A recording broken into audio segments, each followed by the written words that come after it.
I'm sitting here with Quinn Bradlee, the son of former Washington Post editor Ben Bradlee and author Sally Quinn. He just wrote a book titled A Different Life, which is the story of his life with a syndrome called velo-cardio-facial syndrome. Quinn, tell me about the book and why you decided to write it.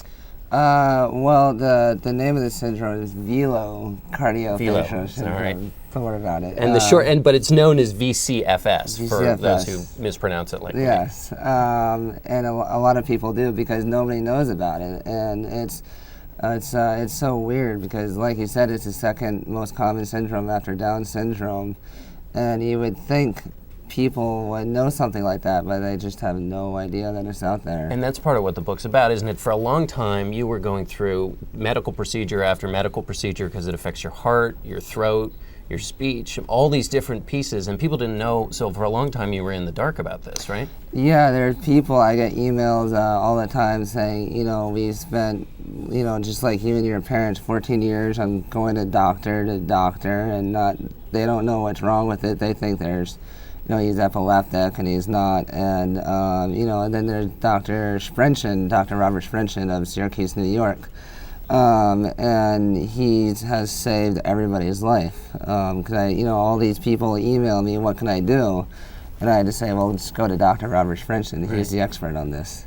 Tell me about how tough it was during this period where you were going through the physical, the emotional problems, you had learning disabilities, and what that was like at school. How bad did it get? Well, when people think of, LD, they think of dyslexia. They think of one thing, but what they don't understand is LD is a tree of learning disabilities. It's not just one thing. There's dysgraphia, dyscalculia, it just goes on and on and on. Right. And VCFS, what's different about VCFS and dyslexia is that it causes the medical problems as well as learning disabilities. Right, and so when you were younger, and other kids can be cruel and brutal, and how tough did it get going through all of this? It can be pretty tough because you start to wonder.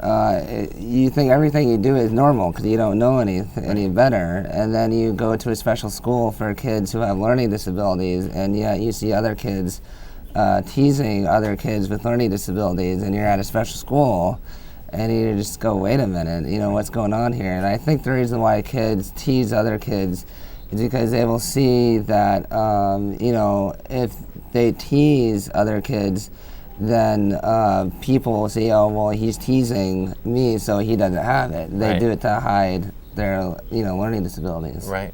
And then you grew up in this special atmosphere in Washington with two parents who are very powerful, well-known, throw a lot of parties. What was that like growing up? Because one of the elements of this syndrome is there's a social aspect to it in terms of recognizing social cues. And so what was it like growing up with that in Washington? Well, I think one of the reasons why I have trouble reading social cues is because I was raised by adults. I didn't have any, friends my own age, really. And so I think, how adults interact with each other is totally different than how kids interact with each other. And so I think I was used to how, adults interact with each other.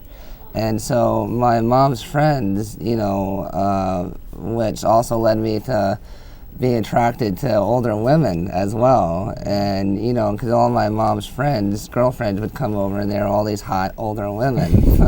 And, to me, that's what's beautiful. And it was a different life growing up. Right. And you and I share something, which is that we're often introduced by our parents first, and people hear about them first. So in some ways, is this book you're, stepping out of that special life you grew up in? Yeah, I think, I've always, since day one, I've been in my mother's arms, and I've never really left until now. And as I describe it, I feel, we all go off into the wooded forest, sometimes and leave our mother's nest. But with me, I'm going off into the wooded forest with a broken leg or something. And I feel like I've been raised as, this zoo animal, and for the first time being released into the wilderness, sitting there, asking, all right, now what do I do? Right, right. Well, you've got a great book here, and you've also got friendsofquinn.com, Yes. which is a website and a social networking site to help kids with learning disabilities so that they're not left in the dark the way you were growing up. So it's really great, and it's been great to have you, Quinn. I really appreciate it. Thanks for talking to us. Thank you very much. You're watching Washington Unplugged on CBSNews.com.